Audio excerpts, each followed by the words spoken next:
Pagdating naman dun sa kontrobersya na AI ay nilabas ni Senador Duterte, Senador Bato de la Rosa. Eh, nakalagay kasi doon yung mga bata, di ba? Mga estudyante kontra sa impeachment.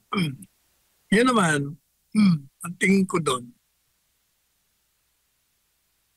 ang alam natin, kung paniniwalaan mo ang survey na majority ang kontra sa impeachment at kung paniniwalaan mo yung resulta ng eleksyon, kung saan ang majority sa mga botante ay mga estudyante o young professionals.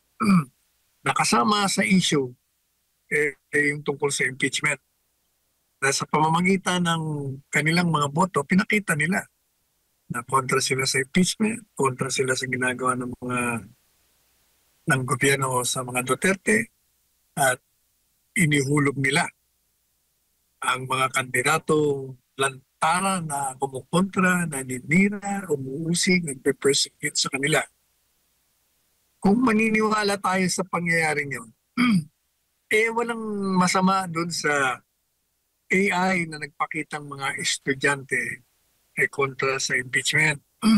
Sapagkat yun ay nagsasalamin lamang ng katotohanan sa baba.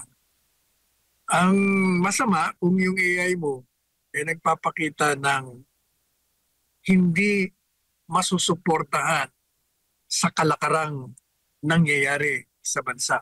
Pero alam naman natin na maraming mga estudyante ang ayaw sa impeachment.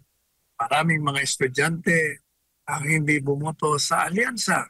Kaya nga natalo ang alyansa, di ba? Ilan lang ang nakapasok sa kanila. O kaya wala akong nakikita ron. Siguro kung ang AI mo, pinakita mo ron na ang mga estudyante ay suportado si Presidente Marcos Jr., yun ang mali. Kasi hindi totoo yun. Nakikita yun sa resulta ng halalan.